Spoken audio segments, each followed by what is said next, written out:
So, thank you so much for attending the Buddhist Science and Psychology class. And so, before we start the class, everybody generate the proper, the right motivation, which is really wish to be Buddha to benefit all sentient beings.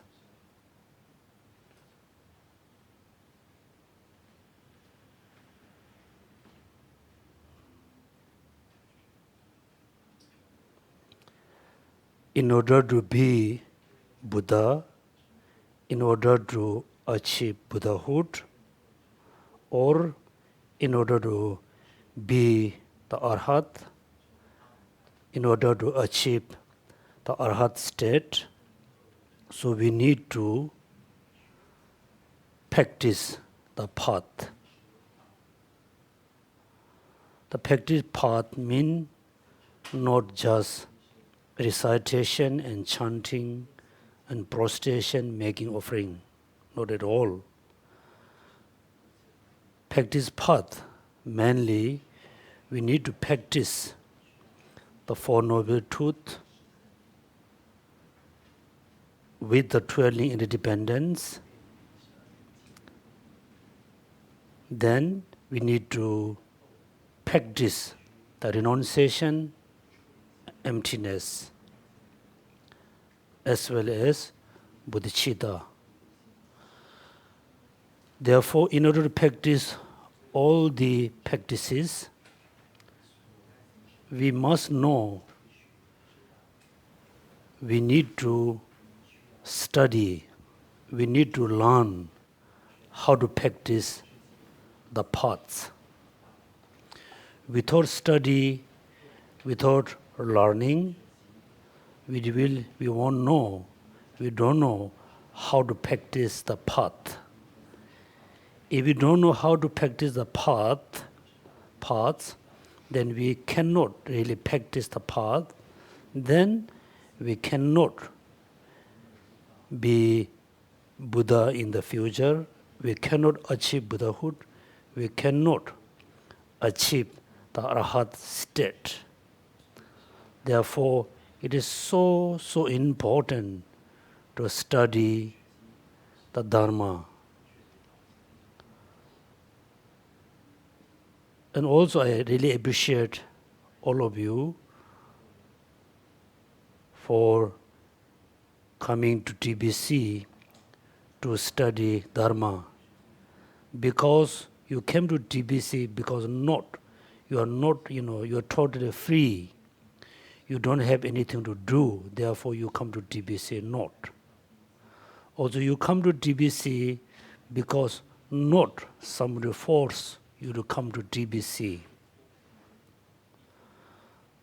Also, you come to TBC to attend the class, not only know the Dharma, not only come for the class to increase your knowledge of Dharma, not. Only you came to TBC to attend the class, particularly the Buddhist Science and Psychology, in order to know how to practice Dharma. Through practice, how to achieve Buddhahood, how to achieve liberation. Not only that, you come to this center to know how to reduce your sufferings, how to increase, how to achieve happiness. Therefore, at the beginning, everybody should think, I came to TBC to attend the class from Geshe Yonten in order to know how to practice Dharma, how to reduce suffering, how to increase happiness, how to achieve Buddhahood. Some of you among the participant, some of you totally new in TBC. So most welcome to TBC to attend my class, also class from other master. When you attend the class, you should not think, you have to accept. You have to believe me as your guru, as your master. No, you just think, oh, Geshe Yonten can be my like a teacher, can be my study partner. I cannot be your guru. I cannot be your master. Why not? Because in order to be, guru for someone, I must have all the, the good qualities which is mentioned in Lamrim. Therefore, I am very happy to be your study partner. I can share, my knowledge, my experience with you. Also, you can share your knowledge about Dharma, your experience about Dharma. So therefore, you should not worry, we're going to be, like a guru and disciples. So this day, this class mainly about Buddhist science and psychology or philosophy. Look at, in Buddhist tradition, there's a very important kind of tradition. Each of the Buddha teaching, each of the other master teaching, when they teach Dharma, they always think, three things: the basis, the path, the result. Clear? The basis, path, and result. So for example, if we really wish to grow a barley or rice or tree, first what we need, what do we need? We need the land. We need a place. We need a land, the basis.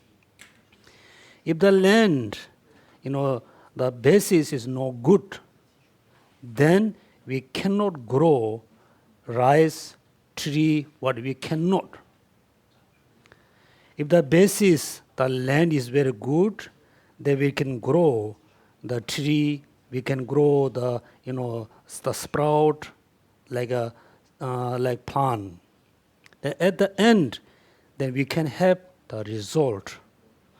The Buddhist science and psychology or Buddhist science and philosophy, we need to learn, we're going to learn the basic, the knowledge, the basic idea about the all phenomena.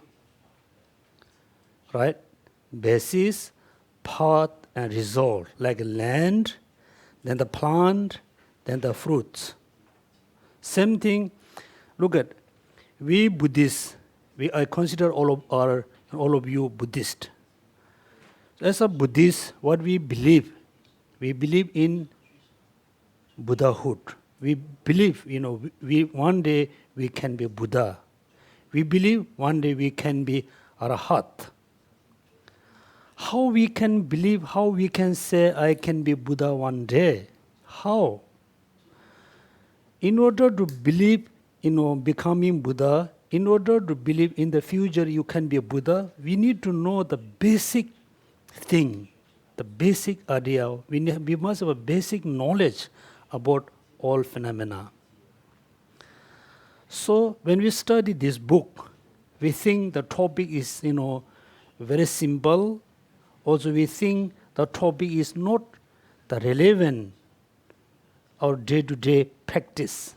It is not the right, thoughts. Each of the, topic is linked with our daily life. Also it is linked with our daily practice. Therefore, this book is very important. If you are Buddhist, you can study this book as a very important knowledge, how to generate, how to cultivate the path, how to achieve the Buddhahood, how to achieve the liberation.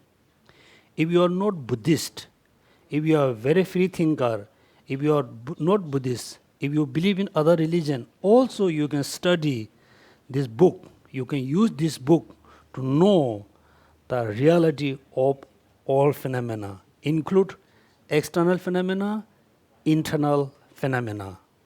Clear? Therefore, this book is very important.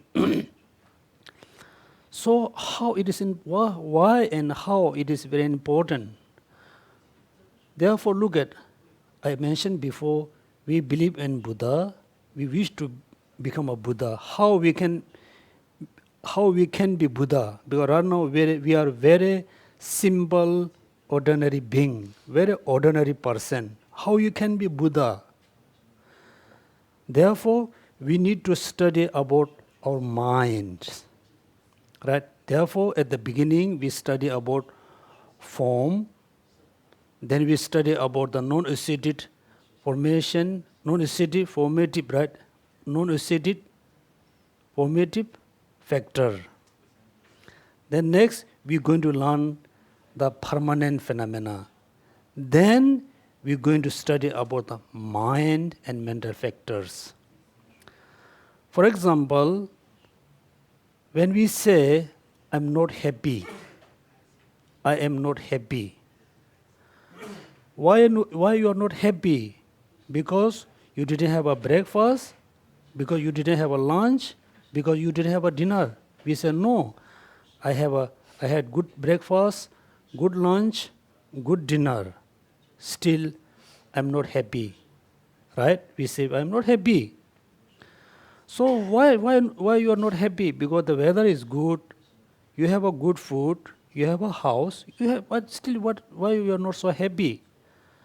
Are you not happy because you have a physical problem? No. I'm physically very healthy. Right? I have everything. I'm not happy. What do you mean not happy? That means you have a very unpleasant feeling. Right? Very unpleasant feeling. So that moment when you have a very unpleasant feeling, you need to think why I have a unpleasant feeling. It can be caused by the external phenomena, which is environment, food, something else. Or it can be caused the inner condition, like causes condition. Whenever you feel very unhappy, very stressful, you need to check why I am not happy. Because of the weather or something else. Then finally you will know I have very unpleasant feeling. The unpleasant feeling arises from where? Arises from your mind. There are some other conditions, there are some other triggers. Mainly, the mind changing momentarily. The first moment, very pleasant, very happy. Second moment is become very unpleasant. Unpleasant again become to pleasant feeling. The mind is changing momentarily, moment by moment, based on some condition, some causes and condition. Right? Therefore, today mainly we study about the causes and condition. So before we start about the causes condition, I'll give you the short summary. You just try to remember what we had learned in the past.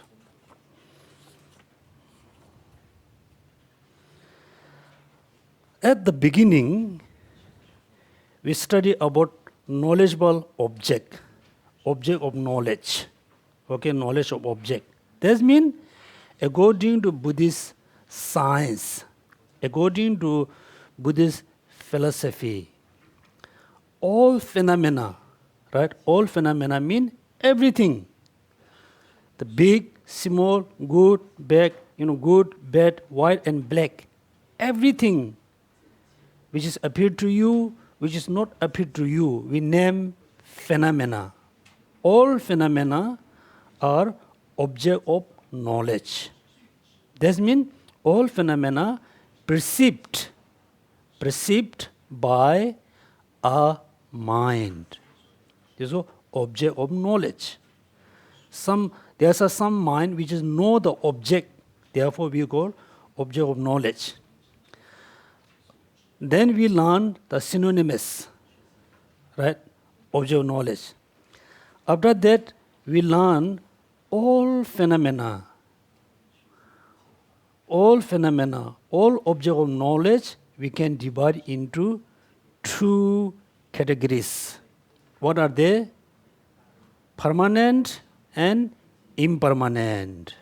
Right? Permanent, impermanent is very important, because what Buddha said, beginning of your practice, beginning of your practice, you must practice impermanent. Number one. Number two, when Buddha introduced the Four Noble Truths, which one the first truth? Truth of suffering. Look at Buddha said suffering. Buddha never said, the path to the cessation. But Buddha said truth of suffering. That means Buddha introduced, if you wish to be free from suffering, first you must recognize the truth of suffering. Recognize. You must practice the truth of suffering. How? Then there are four characteristics of the truth of suffering. What are they? Number one, impermanent. Number two, suffering. Number three, emptiness. Number four, selflessness.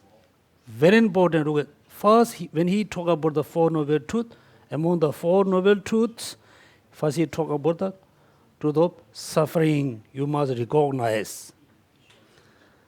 That means impermanence. Impermanence has a two levels, right? Gross and subtle. Everybody know the gross level of impermanence.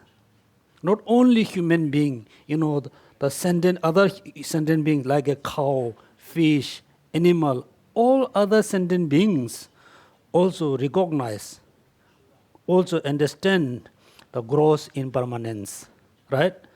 Because look at, like the bird, they move, this place to next place according to the weather changes. They also know the gross impermanent.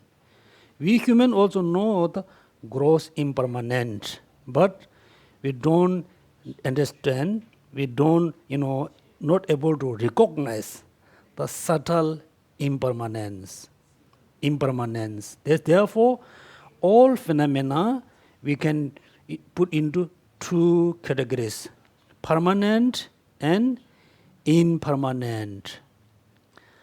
Impermanent. Why, the conditioned phenomena? For example, this table, it is conditioned phenomena. What is this? This is a conditioned phenomena. Clear? Conditioned phenomena mean is depend on many condition. It produce, arise from condition. Therefore, we should call conditioned phenomena. Right? Conditioned phenomena. Now you think about the conditioned phenomena. Now we have a physical body. Then we have a mind. Then we have a, ourself. We have a body. We have a mind. Then we have a ourself. Now physical body depend on this physical body, what we call material phenomena. Physical phenomena. The physical body we call physical phenomena, because it is depend on four elements. Physical body is four elements. Mind has a condition. Mind has a causes. But the four elements the mind not really arise from 4 elements, right? Now we think about, for example, if you don't drink water, the liquid like tea, coffee, water for 1 week, what will happen? Our body become very dry, no moisture. That means the water change in our body, then our body has changed. If you drink a lot of, like hotty things, like hot tea, hot food, very hot things, then your body become also very dry, very warm. This means look at something changing within your body. You can see the body is changing. That means simply all the physical phenomena like books, travel, chair, mountain, house, all the physical phenomena are depend on 4 elements, right? 4 elements. One of the elements change, then the physical phenomena has changed. For example, all of you like to grow, flower. So when we grow flower, we need to put right amount of water, soil, then right amount of warm or heat, and the right amount of earth, right? 4 elements. If you add lot of water, what happens? The flower going to dry. If you add less water, more soil, there's a problem. If you add, right water, the right soil, if there's not enough right like a light, not right like a heat, warmness, then the flower cannot grow very well. Therefore, look at 4 elements. Therefore, look at everybody very concerned about our healthy body. We always wish to have a healthy body, right? If you wish to have a healthy body, we need to eat the right amount of food, right? You must eat the right amount, not too much, no less. Even though you should not think drinking a lot of water is good for our health, not the right. Therefore, simply you should think all physical phenomena depend on 4 elements. Form, because then we study about the form. When we study about the form has 2 categories. What are they? External form, then inner form, right? Then we study about the faculties, then 6 faculties, 6 consciousness, then 6 objects, right? 6 objects.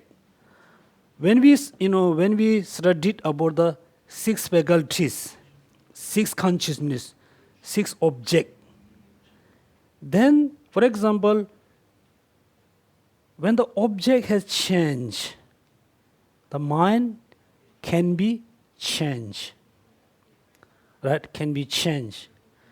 If the faculties, one of the faculty has changed, the consciousness can change. For example, when we become older, when we become older, we cannot see things very clearly. What happened? Because our faculty our faculty become weak. Our faculties, when our eyes faculty, air faculty, body faculty become very weak because our general body become weaker. When the faculty become weak, the consciousness cannot perceive things very well. For example, you have a very good torch, right? Torch. Then look at, you have a very good torch, the light. The light look like consciousness. Then the glass, torch has a what? Above there's a glass. If the glass is not so clear, Doesn't matter how strong, how clear you have the light. You cannot, illuminate the things very clearly because the glass has a problem. The glass has a dust. The glass become very old. Your consciousness is very good, but we cannot perceive things very clearly. We cannot, hear the sound very clearly because our faculty become weaker. Our faculty got a problem. Therefore, the consciousness cannot perceive things very clearly, very precisely, right? Yes, your faculty is very healthy. Your consciousness is very healthy. If the object means the which is you perceive to your eyes, object is too small. For example, look at everybody can see the glass case. Can you see the subtle particle within the glass case? We cannot. Because it's too small. The object is too small, therefore we cannot perceive.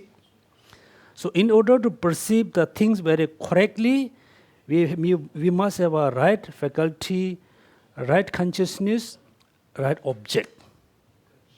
Object, right? Therefore we have a five the faculty. Those are very much depend on the five faculties. Also very much depend on our brain, right? For example, somebody got damage in parts of your brain. You cannot see, you cannot hear, you cannot think very much because that time you got a damage in brain. The five faculty cannot function very well. But there's another mind, which is we call the sixth mind or sixth consciousness, is not depend on the five faculties. For example, you no need to use your eyes, air consciousness, tongue, body. You can think too much. It nothing depend on the eyes consciousness, right? You think too much continuously. Those we call the sixth consciousness. Therefore, we study about the six faculties, six consciousness, then six objects. Right? Six object. Among the six object, then we study about the sixth. For example, what's the object of eye faculty, eye consciousness? The form. Air, sound. Nose, smell. The tongue, taste. The body, tactility. Tactile or tactility. Right? What's the object of the sixth mind? Phenomena. Also, in the book, what we learn? What is the mental object? We study about the times, past, present, future. Those are, look at time you cannot see through your eyes. You cannot hear. The time you must perceive through the sixth mind. Past, future, whatever. Also, there are so many objects. There are so many phenomena which cannot be object of the five senses. Only can be object of the sixth mind. Right? Therefore, look at. Then we study about the faculties, object and subject. And also in between we study about the four elements. Right? Four elements, then along the four elements, what did we learn? Derivative, right? Four elements and, do you remember, please?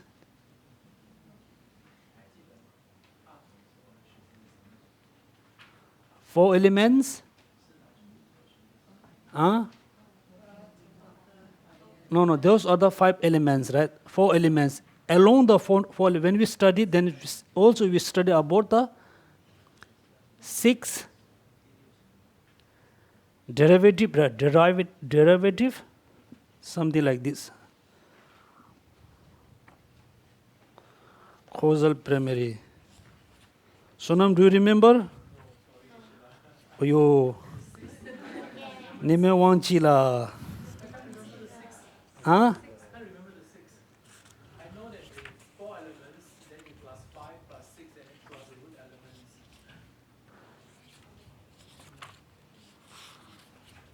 Derivative, right?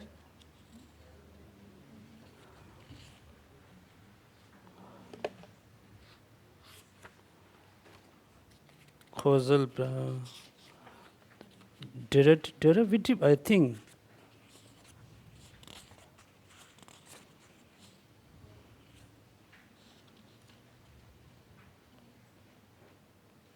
The chakra system. Can you look at the fifth one? Visual, color, then five sense object, smell, taste. Yeah. Number 108.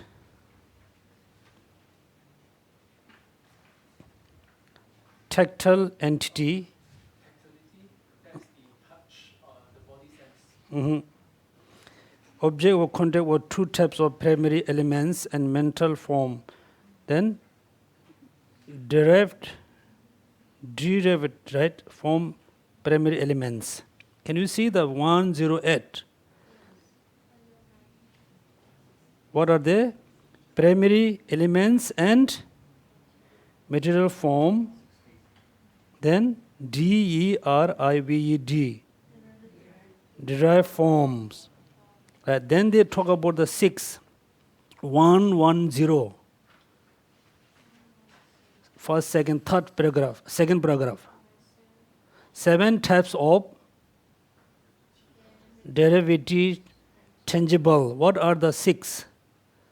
Smoothness, roughness, heaviness, lightness, cold, hunger, and thirsty. So those are the 6 derivatives elements. Yeah, 6, 7, 7, yeah. 7 derivatives. Smoothness, roughness, heaviness, lightness, cold, hunger, and thirsty are the derivatives elements. Right? The 6 elements. Then when we study about the 6 element, also we study about the 6 element, also the 4 elements, the great elements. When we look at the water, right, cup of water, you can see there's a water, right? The water is very visible, but we cannot see within the one cup of water. We cannot see the earth, we cannot see fire, we cannot see wind, right? You cannot see. So how we can prove the water is made of 4 elements? How do you know? Because when you check the heaviness, you can see the cup of water have a heaviness. That means the heaviness part, what we call earth, right? Then, if you look at the cup, can you see within the cup of water, can you see there's a fire elements? You cannot see fire, but there's a fire elements. How do you know? Temperature. If you really shake the water for 10 minutes, the water become warmer. That means within the water there's a fire elements, that's why the fire elements become more stronger. Right? That means also how do we know there's a air elements? Yeah. When you shake, you can see the water is moving here and there. Not only that, if you just keep there, if you use some kind of very powerful the microscope, right? Microscope, you can see the all element is just moving around. It's moving by air, right? So when we study about the 4 elements, then we will know the external, the form or internal form, those are just made of 4 elements. When the 4 elements has changed, the external body has changed, internal body can be changed. Then when you study precisely, another important, what we call all conditioned phenomena are impermanent. Why all conditioned phenomena are impermanent? Why? Why all phenomena, the conditioned phenomena has changing momentarily? Why? Why? For example, when we were born, when we were born, 6, 7 years old, our body is very, flexible. Our body is very soft. Now you can check our body is very, what do you call? Stiff, not soft. Because the water element is changing. All conditioned phenomena has changed. Do you remember? That's very important. All conditioned phenomena subject to change. I said many times, you always remember, my body is conditioned phenomena. My mind is conditioned phenomena. Things around me, are conditioned phenomena. Therefore, subject to change. You really need to believe, based on logic, reasoning, you really need to know the all conditioned phenomena subject to change. Subject to change. If you truly believe, if you really have a conviction about all phenomena, conditioned phenomena subject to change, then something happened.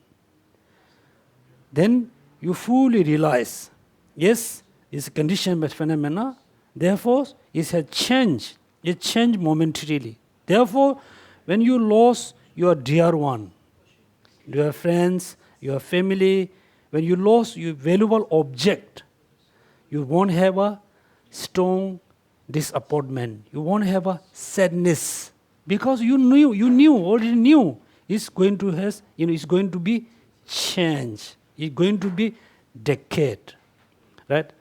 So when you study about the conditioned phenomena, dependent causes condition, slowly you learn all phenomena are, conditioned phenomena are impermanent, subject to change. It's not changing just changing within 1 day or 2 days. It's changing momentarily changing, right? For example, so this day we don't have the CD player, right? CD player and CD. When you play CD player, the CD player is moving very fast, right? Very fast. If the CD player move very slowly, what happen? The music become right? Because the city has changed, the speed of the city has changed, then the sound has changed. That means the music has changed because of the causes and condition of the sound come from where? CD. The CD, the speed has changed, sound was changed. Why the CD play, the speed has changed? There may be electricity problem or some other problem. That means electricity problem change the CD player, the speed change. When the speed change, the music, the sound, the singing also has changed, right? Then you can see it's changing because of the condition, right? Condition. Here, very important another thing we can learn. First, we must study about how the external thing changing. This day, when you walk around Singapore, you just go around like a botanic garden. You can have you recently go to botanic garden? Have you noticed the grass is very brown, like a yellowish? Why? No enough water. That's why the grass change. The flower is not that fresh because water, there's no enough water, right? First you study about how the external phenomena is changing. Second, then our mind, you think when you feel happy, your happiness, you think why I'm happy. The happiness is part of your feeling. Is feeling, right? Feeling. Why you have a pleasant feeling? Because you have a very good dinner, or you have a very good conversation with your friends or your family. The conversation, the food, the environment change the feeling. That you have a happy feeling. The next few minutes, then suddenly you have a unhappy feeling. The unhappy feeling also not coming from something else. It's mainly come from causes and condition. If you wish to have a always happiness, what you need? You need lot of causes and condition for happiness. Right? Happiness. If you don't want suffering, what you need to do?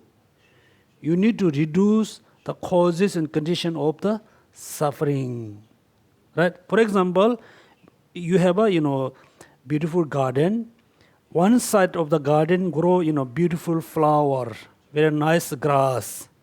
Other side of garden, part of the garden is grow very like a what do you call, lot of stink. Huh? Yeah, stone thing, very unpleasant flower. Unpleasant flower has an unpleasant smell. Then when you look at one side, it's a beautiful, other side is very ugly. Then you need to, you don't want the ugly garden. What you need to do? You need to cut. You cut the all the flower, the grass. Then it's enough. It's grow again tomorrow. It will grow again. You cut. You grow again. You cannot do. Then what you need to do? You must change the root. You must change the root. The main causes condition of the ugly garden. Same thing. Look at when you have a unpleasant feeling, you should not just think just go away. You should not think it's just going to be away through your prayer or chanting. No, you must change the main causes and condition of the unpleasant feeling. Therefore, what we call practice dharma. Look at that means we have three types. All minds we can put into three categories: positive minds, then negative minds, then the neutral mind. Right? Neutral mind. So neutral mind is just neutral. It cannot give you pleasant, or you cannot give you unpleasant. When you have a lot of negative minds, then what happens? You have a very unpleasant feeling. When you have a lot of positive minds, what you have? You have a lot of pleasant feeling. Therefore, when you practice dharma, mainly ask you to increase the positive minds. Increase the positive mind, decrease the negative mind. The negative mind can be decreased only using another mind. For example, your anger arises very strongly. Anger arises very strongly, right? Arise. Then what you need to do? You need to practice compassion. Compassion. Look, compassion is very like 0 degree. Anger reach to the 100 degrees. So strong, right? At the beginning, you cannot practice compassion. If you ask, please practice compassion to your enemy. You say, no, I don't want. I want to kill him, right? You're going to say, no, I cannot practice compassion. I cannot be patient for this person. I want to kill. But anger is so strong. This moment, what I say, oh, don't worry. You should not be too angry. Let's go for tea. Let's go for coffee. Let's go for a walk. So when you go for a walk, slowly your anger become bit bigger. Because your mind, what do you call? Your mind, you deceive your mind, you deceive the anger, right? Then slowly you just think, how to reduce anger. Then you practice compassion. Then slowly the compassion arise, anger go bit down. The compassion become 50%, anger become 50%. It's same, right? Same. Then when the compassion became like 60%, anger become 40%. When the compassion become 100%, the anger became 0%. That means compassion, increase, anger going to be decrease. Therefore, we say you must practice dharma. You do meditation. When you do meditation, when you meditate on something, you try to increase all the positive minds. Right? It's simple. Therefore, then we'll study about the mind, how to decrease, how to increase, how to decrease about the minds. Therefore, you need to know that there's a positive minds, there's a negative minds, there's the neutral mind. Then after that, causes condition, cause, right? So now you can open the book, page number. Okay, so before that, do you remember how many types of non-associated formative factor? Do you remember? 23. Can you tell me what are they? Okay, why we need to study non-associated formative factors? That's why I told you at the beginning, we have a physical body, right? The bone and flesh and skin and blood and heart and lungs and bones, everything included into physical form, is a form, right? Then we have a consciousness, we have a minds.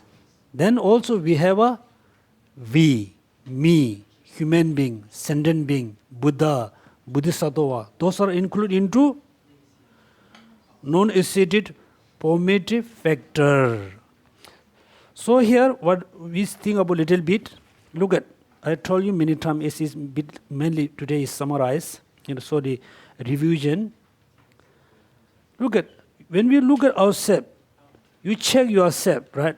We know, we can see our body, we can see our hands, we can see our legs, we can see our head. Can we see our mind? Cannot. Look at, sometimes what I think,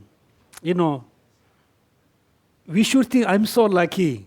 Other people cannot see my mind. Right? If everybody can see your mind as your body, you really cannot come in front of anybody. Right? Am I right?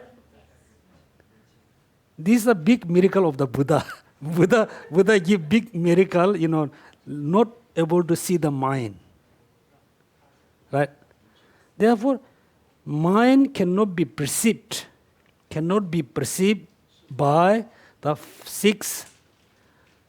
five senses or five consciousness. Cannot. When you look at person, you can see, when you use your eyes, you can see the body. When you use your ear, consciousness, you can see the person's, voice or sound. When you use your hands, you can perceive the, what you call sensation. Right? But the mind, we cannot see the person's mind through the five consciousness, any of the five consciousness. Still, you can see the person's mind through your sixth mind. Sixth mind, okay? Make sure, somebody say, the sixth mind, what do you call? Somebody name this is not the right way. So how you need, how you try to see their mind? How? What Buddha said,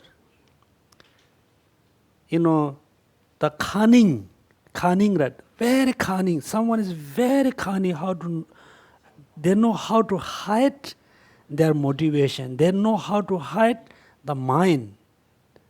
They show you very, I'm very generous, I'm very compassionate, I'm very honest, I'm very good.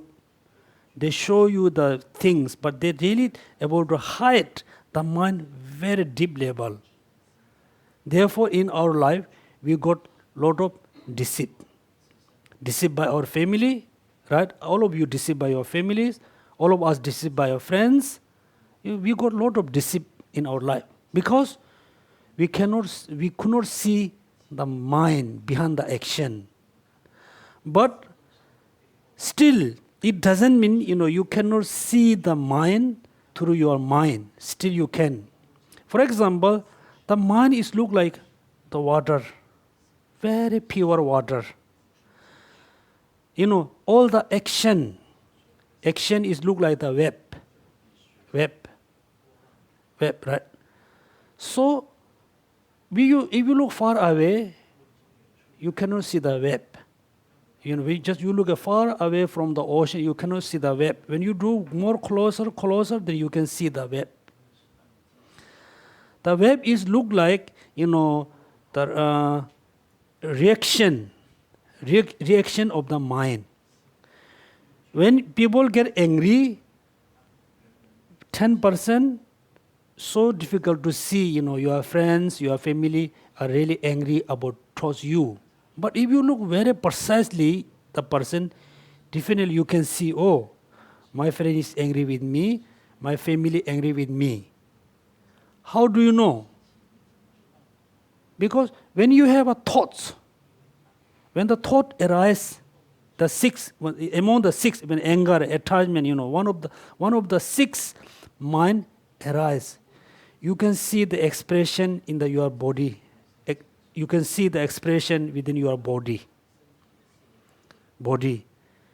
When somebody lie you, not telling the truth, you are asking the question. The people try to hide the not true thing.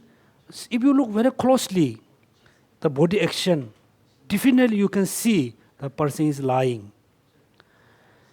Right? Therefore, even though the sixth mind, you cannot see through your five senses, five consciousness, still you can able to see through your sixth mind, through the, the reaction, through the indication, sixth mind. Therefore, we believe, knowing the person's mind, you have to go through this kind of study. First, you check the reaction, the gross level, then subtle, then more closer.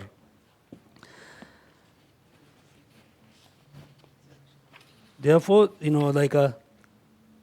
so no institute formative factor. Therefore, we can see our physical body. We cannot see our mind through the five senses. Still, you can see the mind. Now the human. Let's say human, right? We are human being. We are associated formative factor. Am I right? Now, which one you? Which one I? The physical body is not me, right? Not you and not me. Definitely not. Then our mind is not us, right? Then which one really you? Then do you remember five aggregates? Five aggregates. What are the five aggregates? What are the five aggregates? Form, feeling. You have to say, aggregates, form aggregates, feeling aggregates, then discrimination aggregates, then compositional factor aggregates, the consciousness aggregates. Very important, five aggregates. The five aggregates are the basis of the being, human being or other sentient being. Five aggregates the basis. Therefore, when we say, human being, when we say, Mr. or Mrs., what do we say? Based on the 5 aggregates. Based on the 5 aggregates we name. For example, we say, oh, you are so young, or you are so old, right? You become old, you become young. We are talking about what? The physical body. The physical body looks very, youthful. We say, oh, you are still very young. The physical becomes quite old. Then we say, you are old. That means sometimes we name the person based on the physical body. We recognize the person sometimes based on the body. Am I right? Look, sometimes we recognize the person based on the mind, based on the basis on the mind. How we named? Oh, my friend is a very nice person. He is a very good person. She is a very good person. We are talking about what? Not the physical body. Somebody physically very ugly, but the person will be very good person, very nice person. Someone physically, very beautiful, very attractive. The person is very bad, can be very bad person. Say the person is good, bad, nice, not nice is based on what? Based on the mental quality. Right? The person is very honest. The person is very compassionate. Then we say the person is very good, very nice person. Therefore, sometimes we can name, we can recognize person based on the consciousness. Then sometimes we can say, oh, my friend is not happy. Right?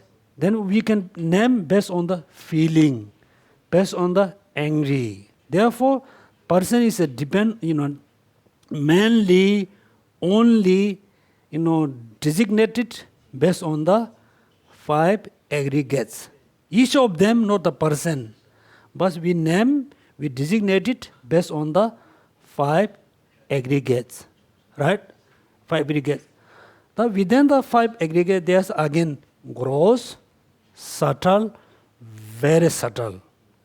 Right now, this moment, we, everybody, 100% depend on the very gross body.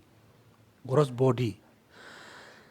Then when we were in the mother womb, right, in the mother stomach, let's say, second day of the conceived time, second day, third day, fourth day, 1 week, that moment, still we had 5 aggregates. When? In the mother womb, during the, let's say second day of the conceived time, third day of the conceived time, that time still we have 5 aggregates. That moment, the 5 aggregates are very subtle, very subtle, very subtle. Then we were in the during the middle state, intermediate state, right? Intermediate state. That time we have a very subtle, 5 aggregates. That means very subtle, and gross. Then how we know, how I can say during the intermediate state we have a very subtle body. How we know? This particularly the subtle, very subtle form can be travel through the rock. It look like kind of very subtle wind. It can go through the rocks. It can go through the iron. It cannot really stop. It can go anywhere. Therefore, we have a very subtle 5 aggregates. Then when we enter into mother womb, then we have a quite gross. Then, after 1 week, 2 weeks, 3 weeks, then our body become bigger and bigger. Now we have a huge body. Right? This is nature of the physical body. Now, when we diet, right? What happened? Oh, you burn somebody burn our body in fire, then our body become what? Ashes, like just dust. When just dust, we just, throw in the space, throw in the water, what happened? It's become particles.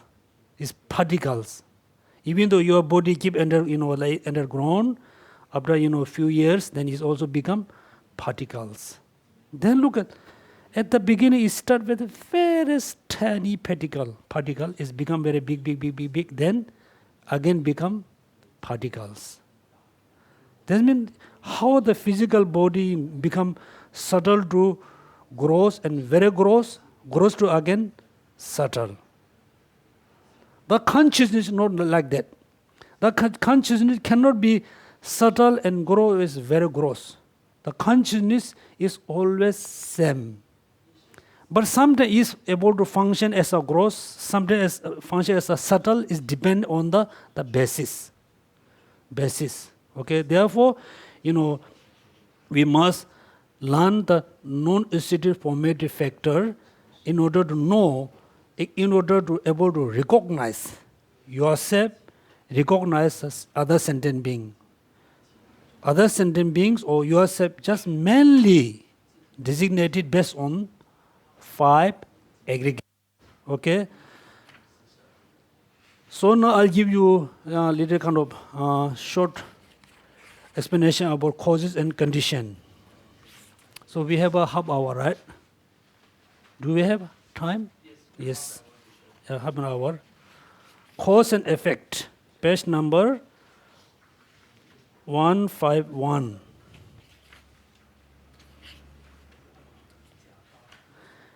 At the beginning, anything that is the conditioned phenomenon, such as a material phenomena, that means the physical body, the physical things. Second, consciousness. Doesn't matter the gross, subtle, very subtle consciousness, all the consciousness. As well as non-associative formative factor necessarily come into being independence on causes and condition. So here we shall briefly present this principle of causation. Very important this sentence, look at material phenomena, consciousness as well as non-associative formative factor necessarily come into being in depends on the causes and condition. Right? Therefore, in Buddhist tradition, do you remember from the Rice Seedling Sutra? Something exists, something else exists, therefore something exists. Number 2, remember? Something else born.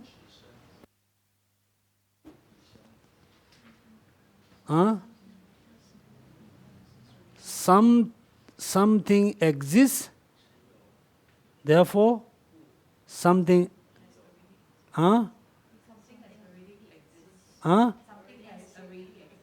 early. Oh, something already exists, therefore something exists. Number 2, something already born. Born. That means, look at, very important. This at the beginning, before Buddha explained the truly interdependence, says something already exists. Therefore, something exists. That means, for example, today we exist here, right? We are here because something already exists in previous. Today exists because yesterday was exists. Yesterday wasn't exist, then today cannot be existent, cannot be here. That means there's a cause. There's a cause. In the previous, there's a causes condition. There was something is exists today. Right? For example, in the previous time, there was a seed. Therefore, today we can see there's a tree. Right? Tree. Then, the previous causes condition are impermanent. Therefore, the result also impermanent. The causes, permanent causes condition cannot be produce anything. Therefore, we must remember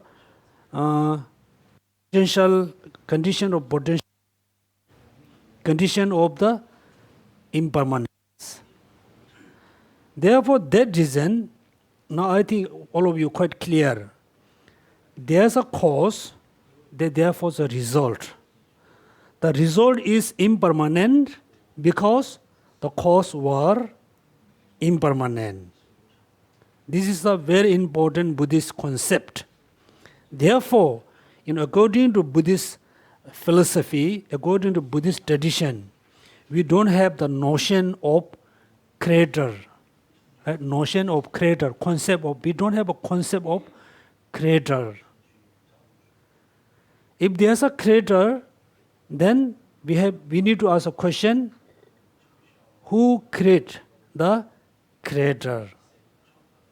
Is the creator is a permanent or impermanent? Right? If the creator is a impermanent, it must has a causes and condition. If the creator has a own causes condition, then the previous causes condition may has a another causes condition. Right? If the creator is a permanent, the creator cannot create anything because it's permanent. For example, I have one piece of the mango seeds. Mango, for example, if I have a mango seeds, if the mango seeds is permanent, the mango seeds cannot be changed. Cannot. It's a permanent. If I add water or soil, whatever, it cannot change because it is permanent. It cannot change. Permanent, it cannot produce anything. Therefore, we Buddhists, don't have a concept of creator, concept of God, because if you accept, if you're going to believe in, like a God, this become very illogical. Therefore, causes condition, look, it depends on causes and conditions. So here shall be briefly presented this principle of the causation. The meaning of the cause is, please remember, the meaning of cause is, please read, produce it effect. Okay, please remember tomorrow, not after tomorrow, after 1 week. What is the meaning of cause? That which is produced, its cause, effect, very important, please remember. Meaning of the cause is that which is produce its effect. For example, this book, it is cause or it is cause or not? Is it cause or not, this book? Is it cause or not? No. Really? Is it cause or not?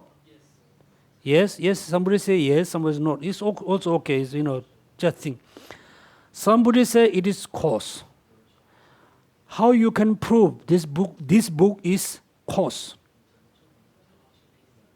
How you can prove? How you can, tell us this is cause? Is it cause or not? It is cause or not? Tikasi cosma, pussy cosma. These are cause, right? How do you know this is cause? How you can say this is our cause? This book, right? It's produce its effect.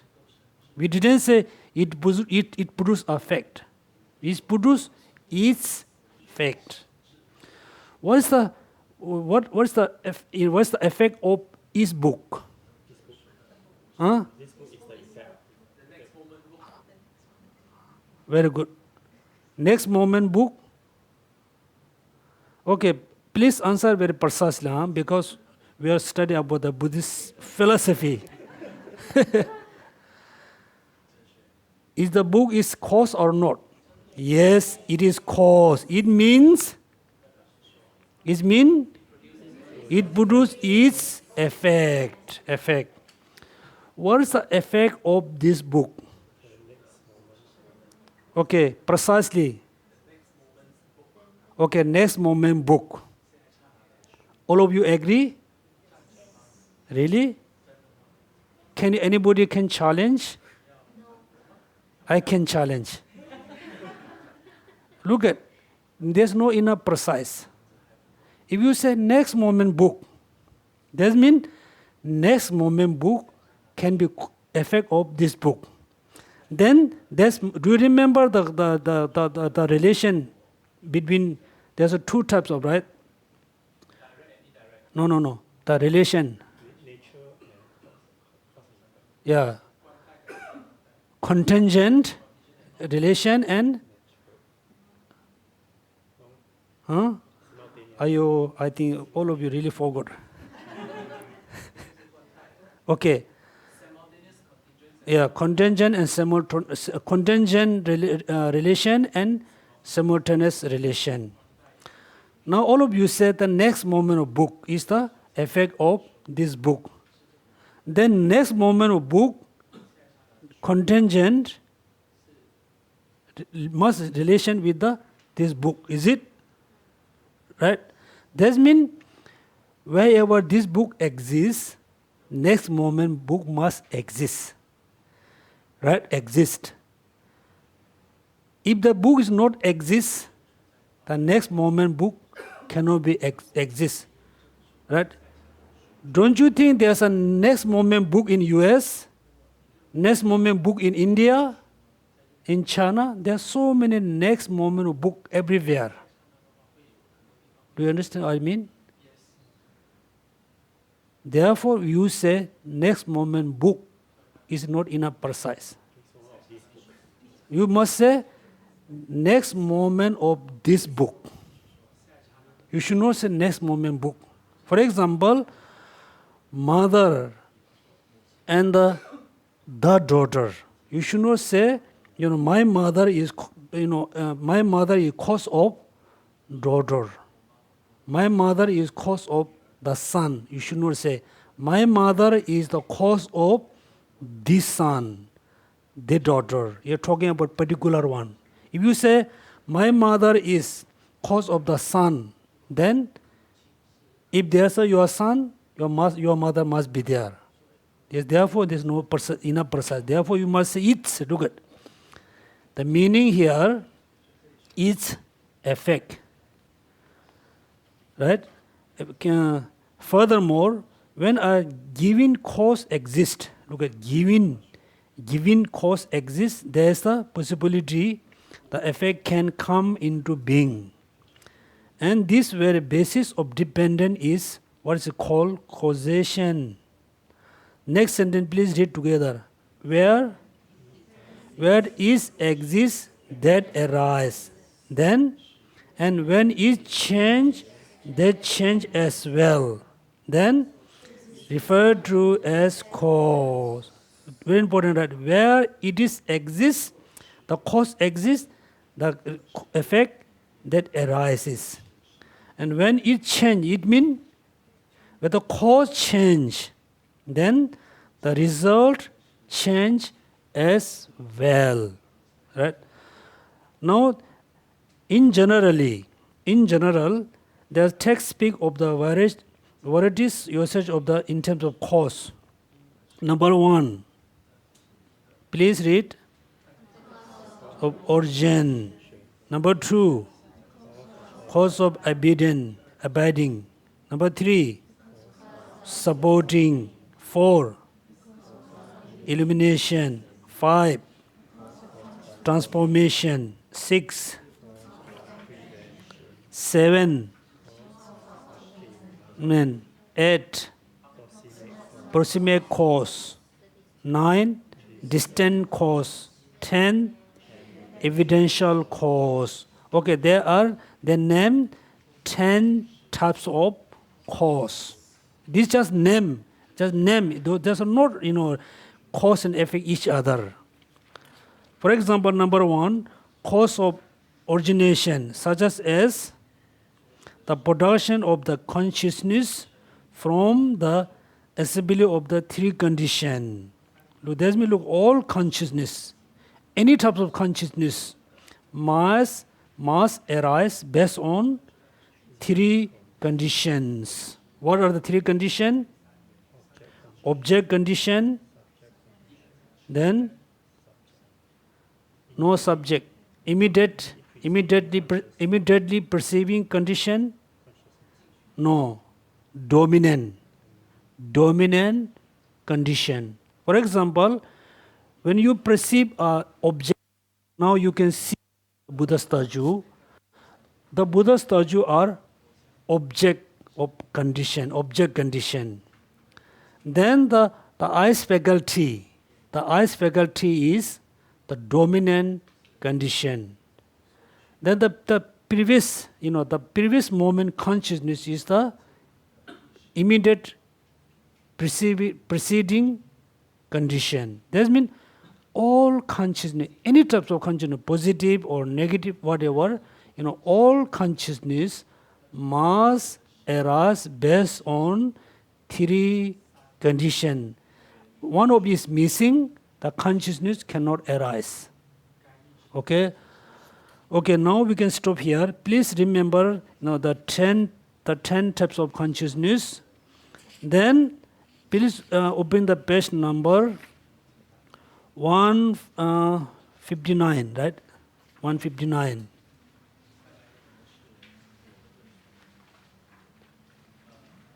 That number 12. Unconditioned phenomena. Okay, unconditioned phenomena. In general, there are two main categories within the knowledge of object. Number one, those that are conditioned by causes and conditioned and are subject to change. Number two, those that are not conditioned by causes and conditioned and are those not subject to change. That means this is the main definition of permanent and impermanent.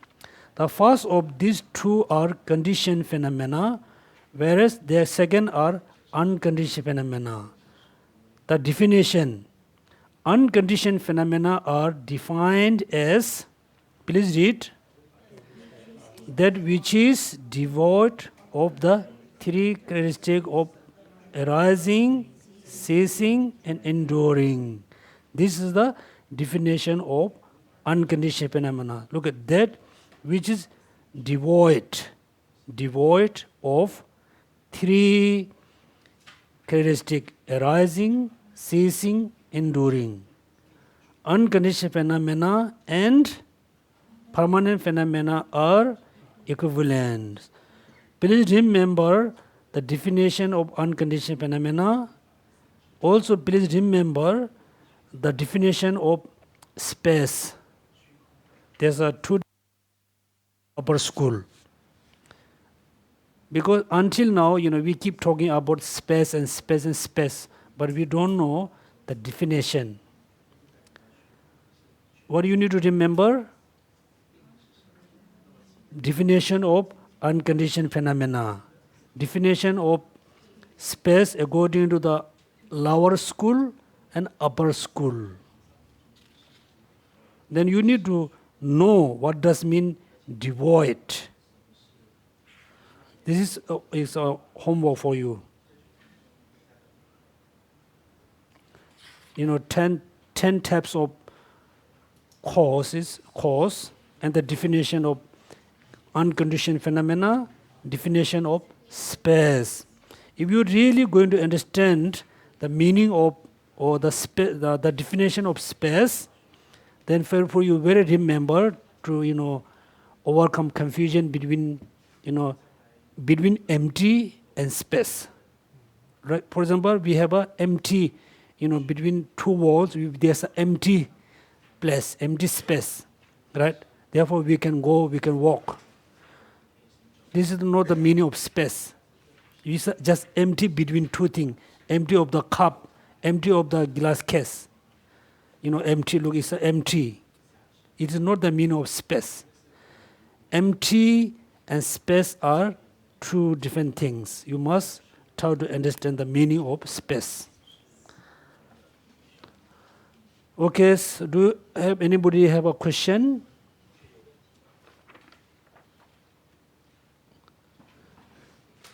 Question? Mewanti ma? Okay, then we can do the dedication prayers.